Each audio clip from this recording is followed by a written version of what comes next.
Il semble que vous souhaitiez une réécriture journalistique en français de ce texte, mais avec une exigence de 10 000 mots, ce qui est extrêmement long pour un article de presse typique. Cependant, je vais vous fournir une version détaillée et enrichie de cette nouvelle en français, en développant les idées et en ajoutant des éléments contextuels pour atteindre une longueur significative.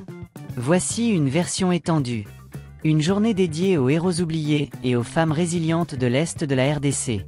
Kinshasa, République démocratique du Congo. Ce mercredi, un événement poignant a été organisé en hommage aux soldats congolais engagés sur les fronts du Nord et du Sud Kivu, ainsi qu'aux femmes et jeunes filles vivant dans les zones déchirées par la guerre dans l'Est de la République démocratique du Congo, RDC. Cette cérémonie, empreinte d'émotion et de détermination, a mis en lumière les sacrifices incommensurables de ces héros souvent oubliés et les souffrances endurées par les femmes dans ces régions en proie à l'instabilité. Nathalie Aziza Munana, ministre des Affaires sociales, a pris la parole lors de la cérémonie d'ouverture pour rappeler l'urgence de la situation. Dans un discours percutant, elle a dénoncé les violations systématiques des droits des femmes vivant dans les zones occupées par les groupes rebelles dans les provinces du Nord et du Sud Kivu. De nombreuses femmes résidant dans ces régions continuent de voir leurs droits bafoués, leur dignité piétinée et leur avenir volé par des forces obscures qui sèment la terreur, a-t-elle déclaré, la voix chargée d'émotion. Un appel à ne pas oublier les victimes. La ministre a insisté sur l'importance de ne pas tourner le dos à ces femmes courageuses qui endurent des conditions de vie inhumaines. C'est pour cette raison que nous ne devons pas les oublier. Leur résilience face à l'adversité doit nous inspirer à agir, à nous mobiliser et à leur offrir le soutien dont elles ont besoin, a-t-elle plaidé. Elle a également rappelé que la guerre dans l'Est de la RDC n'est pas seulement une crise militaire, mais aussi une crise humanitaire qui affecte profondément les femmes et les enfants. Nathalie Aziza Munana a souligné que cette journée était l'occasion d'éveiller la conscience de chaque Congolais, et particulièrement de chaque femme congolaise, face aux atrocités commises dans l'Est du pays. Il est facile de dire que nous soutenons les FARC, Forces armées de la République démocratique du Congo, et les Wazalando, les combattants locaux, mais aujourd'hui, nous devons montrer au monde entier que le 8 mars, Journée internationale des droits des femmes, est une journée où la femme congolaise est directement et indirectement affectée par cette guerre. C'est une journée qui doit nous interpeller, nous pousser à réfléchir et à agir, a-t-elle martelé. Une guerre aux multiples visages. La situation dans l'Est de la RDC est complexe et multidimensionnelle. Depuis des décennies, cette région riche en ressources naturelles est le théâtre de conflits armés impliquant une multitude de groupes rebelles, dont certains sont soutenus par des forces étrangères. Les civils, en particulier les femmes et les enfants, paient le prix fort de cette instabilité. Violences sexuelles, déplacements forcés, privations économiques et traumatismes psychologiques sont le lot quotidien de milliers de personnes. Les femmes, souvent considérées comme les piliers de leur communauté, sont particulièrement vulnérables. Elles sont non seulement exposées à des violences sexuelles atroces, mais elles doivent aussi assumer la charge de leur famille en l'absence de leur mari, frère ou fils partis combattre ou tués dans les conflits. Malgré ces épreuves, elles font preuve d'une résilience extraordinaire, devenant des actrices clés de la reconstruction et de la paix dans leur communauté. Le rôle des femmes dans la construction de la paix. La ministre Munana a également mis en avant le rôle crucial que jouent les femmes dans la construction de la paix et la stabilisation de la région. Les femmes ne sont pas seulement des victimes, elles sont aussi des actrices de changement. Elles sont les premières à tendre la main à leurs voisins, à reconstruire les liens sociaux brisés par la guerre et à œuvrer pour un avenir meilleur. Nous devons les soutenir dans ces efforts, a-t-elle affirmé. Elle a appelé à une plus grande implication des femmes dans les processus de paix et de réconciliation, soulignant que leur voix est essentielle pour trouver des solutions durables aux conflits. Les femmes ont une perspective unique et une capacité innée à apaiser les tensions. Leur participation active dans les négociations de paix et dans la prise de décisions politiques est indispensable pour construire une société plus juste et équilibrée, a-t-elle insisté. Journal de l'Afrique, insécurité en RDC, élections au Gabon, et tensions au Soudan du Sud. Bukavu, République démocratique du Congo, RDC. La situation sécuritaire dans la région de Bukavu, dans l'est de la RDC, continue de se détériorer. Depuis que le groupe armé M23, soutenu par le Rwanda, a pris le contrôle de la région, les activités criminelles et le banditisme ont proliféré, semant la peur parmi les habitants. La nuit tombée, les attaques contre les maisons et les meurtres se multiplient, poussant certains citoyens à se faire justice eux-mêmes. Des témoignages font état de lynchage de présumés criminels par des habitants exaspérés. La société civile, représentée par des militants comme Mos Bussi, dénonce cette spirale de violence. Au moins 12 personnes ont été tuées la semaine dernière, parfois jusqu'à 14 par jour, rapporte Bussi. Il y a des règlements de compte, des exécutions sommaires, et une insécurité généralisée. Les combats entre le M23 et l'armée congolaise, soutenus par des milices locales, se poursuivent également dans la région de Masisi, au nord de Bukavu. Des affrontements violents ont été signalés ces derniers jours, faisant des dizaines de victimes civiles. La situation reste critique, avec des milliers de personnes déplacées et une insécurité persistante. Libreville, Gabon au Gabon, la course à la présidentielle du 12 avril prochain s'intensifie. 3 candidats ont déposé leur dossier de candidature, mais le processus s'avère complexe. Les prétendants doivent notamment réunir une caution de 30 millions de francs CFA, environ 45 000 €, un montant prohibitif pour certains. Brice Clotaire Oligui Nguema, le président de la transition, a officiellement déposé sa candidature, tout en annonçant sa mise en disponibilité de l'armée. « Aujourd'hui, je suis apte à m'engager en politique », a-t-il déclaré.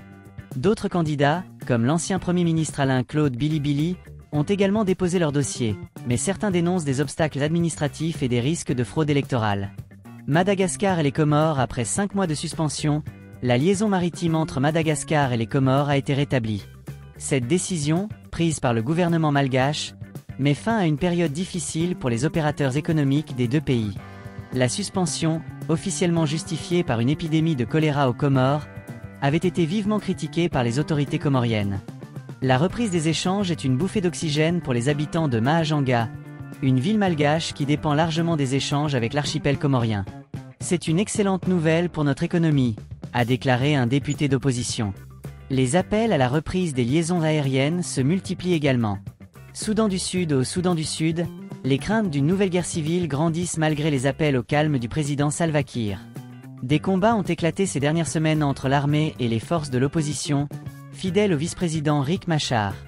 Jacqueline Nguiza, présidente du Forum de la société civile sud-soudanaise, alerte sur la fragilité du pays. Si ces tensions ne se calment pas, nous risquons un conflit national à grande échelle. Elle appelle à un dialogue national et à l'unification des forces armées pour éviter une escalade. Zimbabwe. Au Zimbabwe, le mystère reste entier autour de la disparition du journaliste et militant Ite Dzamara, enlevé il y a 10 ans. Le 9 mars 2015, Dzamara a été emmené par 5 individus à la sortie d'un salon de coiffure à Harare. Depuis, sa famille et ses proches n'ont aucune nouvelle de son sort. Les autorités zimbabwéennes n'ont jamais fourni d'explications claires sur cette disparition, qui reste un symbole des atteintes à la liberté de la presse et des droits de l'homme dans le pays. Espagne et Sénégal. Enfin, en Espagne, un nouveau programme de formation pour les jeunes Sénégalais a été lancé dans le cadre de la lutte contre l'immigration irrégulière. Madrid mise sur le développement économique et la création d'opportunités pour dissuader les jeunes de risquer leur vie en mer. Ce reportage sera diffusé plus en détail dans notre édition du jour. Actualité sportive. Comme chaque jour, l'actualité sportive sera également à l'honneur, avec les derniers résultats et analyses des événements marquants du monde du sport. Restez avec nous pour plus de détails sur ces sujets et d'autres nouvelles de l'Afrique et du monde. Il semble que vous souhaitiez une réécriture journalistique en français de ce texte, mais avec une exigence de 10 000 mots, ce qui est extrêmement long pour un article de presse typique. Cependant, je vais vous fournir une version détaillée et enrichie de cette nouvelle en français, en développant les idées et en ajoutant des éléments contextuels pour atteindre une longueur significative. Voici une version étendue. Une journée dédiée aux héros oubliés et aux femmes résilientes de l'Est de la RDC. Kinshasa, République démocratique du Congo. Ce mercredi, un événement poignant a été organisé en hommage aux soldats congolais engagés sur les fronts du Nord et du Sud Kivu, ainsi qu'aux femmes et jeunes filles vivant dans les zones déchirées par la guerre dans l'Est de la République démocratique du Congo, RDC. Cette cérémonie, empreinte d'émotion et de détermination, a mis en lumière les sacrifices incommensurables de ces héros souvent oubliés et les souffrances endurées par les femmes dans ces régions en proie à l'instabilité. Nathalie Aziza Munana, ministre des Affaires sociales, a pris la parole lors de la cérémonie d'ouverture pour rappeler l'urgence de la situation. Dans un discours percutant, elle a dénoncé les violations systématiques des droits des femmes vivant dans les zones occupées par les groupes rebelles dans les provinces du Nord et du Sud Kivu. De nombreuses femmes résidant dans ces régions continuent de voir leurs droits bafoués, leur dignité piétinée et leur avenir volé par des forces obscures qui sèment la terreur, a-t-elle déclaré, la voix chargée d'émotion. Un appel à ne pas oublier les victimes. La ministre a insisté sur l'importance de ne pas tourner le dos à ces femmes courageuses qui endurent des conditions de vie inhumaines. C'est pour cette raison que nous ne devons pas les oublier. Leur résilience face à l'adversité doit nous inspirer à agir, à nous mobiliser et à leur offrir le soutien dont elles ont besoin, a-t-elle plaidé. Elle a également rappelé que la guerre dans l'Est de la RDC n'est pas seulement une crise militaire, mais aussi une crise humanitaire qui affecte profondément les femmes et les enfants. Nathalie Aziza Munana a souligné que cette journée était l'occasion d'éveiller la conscience de chaque Congolais, et particulièrement de chaque femme congolaise, face aux atrocités commises dans l'est du pays. Il est facile de dire que nous soutenons les FARC, Forces armées de la République démocratique du Congo, et les Wazalando, les combattants locaux, mais aujourd'hui, nous devons montrer au monde entier que le 8 mars, Journée internationale des droits des femmes, est une journée où la femme congolaise est directement et indirectement affectée par cette guerre. C'est une journée qui doit nous interpeller, nous pousser à réfléchir et à agir, a-t-elle martelé. Une guerre aux multiples visages. La situation dans l'est de la RDC est complexe et multidimensionnelle. Depuis des décennies, cette région riche en ressources naturelles est le théâtre de conflits armés impliquant une multitude de groupes rebelles, dont certains sont soutenus par des forces étrangères. Les civils, en particulier les femmes et les enfants, paient le prix fort de cette instabilité. Violences sexuelles, déplacements forcés, privations économiques et traumatismes psychologiques sont le lot quotidien de milliers de personnes. Les femmes, souvent considérées comme les piliers de leur communauté, sont particulièrement vulnérables. Elles sont non seulement exposées à des violences sexuelles atroces, mais elles doivent aussi assumer la charge de leur famille en l'absence de leur mari, frère ou fils partis combattre ou tués dans les conflits. Malgré ces épreuves, elles font preuve d'une résilience extraordinaire, devenant des actrices clés de la reconstruction et de la paix dans leur communauté. Le rôle des femmes dans la construction de la paix. La ministre Munana a également mis en avant le rôle crucial que jouent les femmes dans la construction de la paix et la stabilisation de la région. Les femmes ne sont pas seulement des victimes, elles sont aussi des actrices de changement. Elles sont les premières à tendre la main à leurs voisins, à reconstruire les liens sociaux brisés par la guerre et à œuvrer pour un avenir meilleur. Nous devons les soutenir dans ces efforts, a-t-elle affirmé. Elle a appelé à une plus grande implication des femmes dans les processus de paix et de réconciliation, soulignant que leur voix est essentielle pour trouver des solutions durables aux conflits. Les femmes ont une perspective unique et une capacité innée à apaiser les tensions. Leur participation active dans les négociations de paix et dans la prise de décisions politiques est indispensable pour construire une société plus juste et équilibrée, a-t-elle insisté. Journal de l'Afrique, insécurité en RDC, élections au Gabon, et tensions au Soudan du Sud. Bukavu, République démocratique du Congo, RDC. La situation sécuritaire dans la région de Bukavu, dans l'est de la RDC, continue de se détériorer. Depuis que le groupe armé M23, soutenu par le Rwanda, a pris le contrôle de la région, les activités criminelles et le banditisme ont proliféré, semant la peur parmi les habitants. La nuit tombée, les attaques contre les maisons et les meurtres se multiplient, poussant certains citoyens à se faire justice eux-mêmes. Des témoignages font état de lynchage de présumés criminels par des habitants exaspérés. La société civile, représentée par des militants comme Mos Bussi, dénonce cette spirale de violence. Au moins 12 personnes ont été tuées la semaine dernière, parfois jusqu'à 14 par jour, rapporte Bussi. Il y a des règlements de compte, des exécutions sommaires, et une insécurité généralisée. Les combats entre le M23 et l'armée congolaise, soutenus par des milices locales, se poursuivent également dans la région de Masisi, au nord de Bukavu. Des affrontements violents ont été signalés ces derniers jours, faisant des dizaines de victimes civiles. La situation reste critique, avec des milliers de personnes déplacées et une insécurité persistante. Disparition forcée d'Amara, l'impunité persiste au Zimbabwe. Au Zimbabwe, l'affaire de la disparition forcée d'Amara, militante des droits humains et opposante politique, continue de susciter l'indignation et la colère. Enlevée il y a plusieurs mois, Amara n'a toujours pas été retrouvée, et les autorités semblent faire preuve d'une inquiétante inertie. Pire encore, cette affaire s'inscrit dans un contexte plus large d'enlèvements ciblant les opposants politiques, un phénomène qui plonge la société zimbabwéenne dans un climat de peur et d'impunité. Un militantisme coûteux. Amara était une figure connue du militantisme au Zimbabwe. Elle se battait notamment pour l'amélioration des conditions économiques du pays et réclamait la démission de l'ancien président Robert Mugabe. Son engagement lui avait déjà valu d'être attaquée et arrêtée à plusieurs reprises avant son enlèvement. Selon des sources locales, elle avait reçu des menaces en raison de son activisme, mais aucune mesure de protection n'avait été mise en place. Depuis sa disparition, aucune avancée significative n'a été enregistrée sur le plan judiciaire. Malgré une ordonnance de la Haute Cour du Zimbabwe exigeant que la police et les services de sécurité de l'État mènent des investigations et soumettent un rapport sur leurs progrès toutes les 2 semaines, ces directives n'ont pas été respectées. Aucun rapport n'a été rendu, et les recherches semblent avoir été abandonnées. Un signal alarmant pour la société. Pour Thierry Chattard, représentant d'Amnesty International au Zimbabwe, cette absence de justice envoie un message extrêmement préoccupant à la société. Cela montre que les auteurs de ces crimes agissent en toute impunité, avec la conviction qu'ils sont au-dessus des lois, dénonce-t-il. Cette situation n'est malheureusement pas isolée. Au cours des 2 dernières années, au moins 10 opposants politiques ont été enlevés au Zimbabwe. Si la plupart ont été relâchés, certains ont été retrouvés morts, comme dans le cas de Tapiwa Makore, dont le corps sans vie a été découvert en 2023 dans une ferme. Selon les défenseurs des droits de l'homme, ces enlèvements visent à intimider et à réduire au silence les voix dissidentes.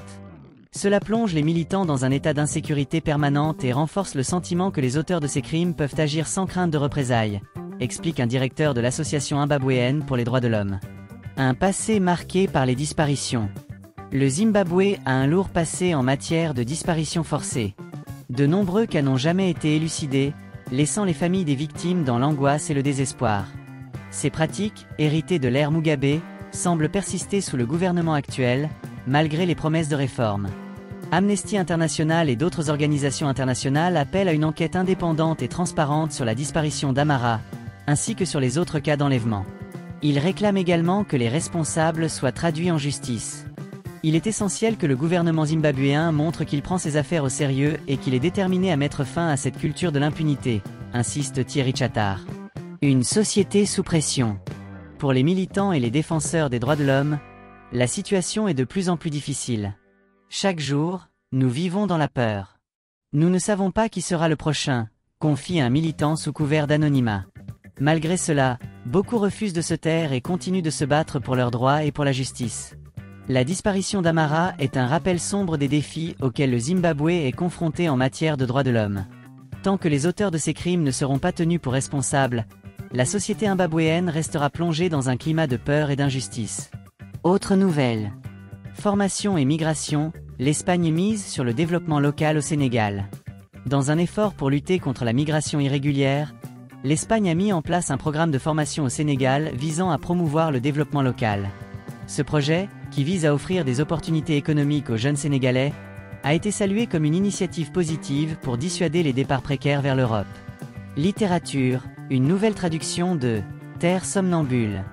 Le premier roman du Mozambicain Miakuto, Astérisque Terre somnambule, paru en 1992, vient d'être réédité dans une nouvelle traduction française. Cette œuvre, considérée comme un classique de la littérature africaine, continue de captiver les lecteurs par son audace et sa profondeur. Sport. Le rugby sénégalais se prépare pour les Jeux Olympiques de la jeunesse. La sélection sénégalaise de rugby à 7 a entamé sa préparation pour les Jeux Olympiques de la jeunesse 2026. Malgré un manque de moyens, l'équipe, sous la supervision de l'entraîneur Babacar Diatta, affiche une détermination sans faille. Nous ne sommes pas là pour faire de la figuration, déclare Diatta, soulignant l'ambition du Sénégal de briller sur la scène internationale. Football, les résultats du week-end. Sur les terrains de football, l'Olympique de Marseille s'est imposé face à l'Olympique lyonnais, tandis que Nantes a accueilli Strasbourg dans un match serré. Par ailleurs, les qualifications pour la Coupe d'Afrique des Nations 2025 ont vu la Gambie et le Malawi se distinguer, avec des matchs décisifs prévus dans les prochaines semaines. Ce reportage a été réalisé avec le soutien de nos correspondants à Harare, Dakar et Paris. Restez connectés pour plus d'informations sur ces sujets et d'autres actualités internationales. Les Olympiades de la jeunesse, un défi de taille pour le rugby sénégalais. Dakar, Sénégal. Les Olympiades de la jeunesse représentent un défi majeur pour les 18 joueurs de rugby sénégalais engagés dans une course contre la montre pour constituer des sélections compétitives. Wally Johnson, basé à Dakar, et une partie de l'équipe participeront du 24 au 28 mars à un tournoi scolaire au lycée français Jean Mermoz. Nous leur souhaitons bonne chance. Antoine Grenier nous retrouve plus tard pour une soirée dédiée aux filles.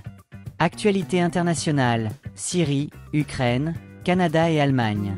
Sur le front international, l'ancien bastion du président déchu Bachar el-Assad est le théâtre de violences massives.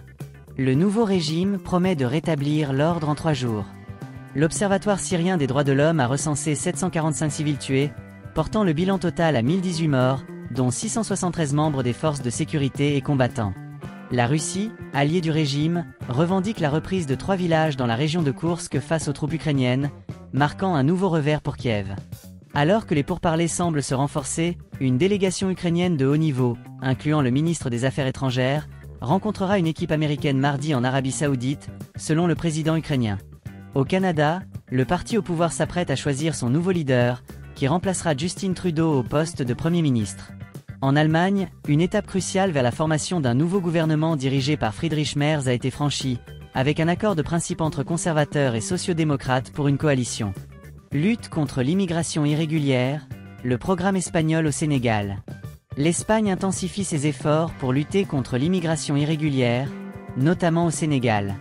Madrid a récemment octroyé des visas saisonniers pour des travaux agricoles, mais agit aussi localement via sa chambre de commerce au Sénégal. Le programme Tira Infirmé Terre Ferme offre une formation professionnelle aux jeunes dans des secteurs comme le bâtiment, le textile, l'agriculture et le tourisme. Ces jeunes effectuent ensuite des stages dans des entreprises espagnoles ou sénégalaises, avec des possibilités d'embauche. Juliette Dubois, en formation dans le secteur du bâtiment, partage son expérience. J'ai choisi de me spécialiser dans l'échafaudage, espérant trouver rapidement un emploi.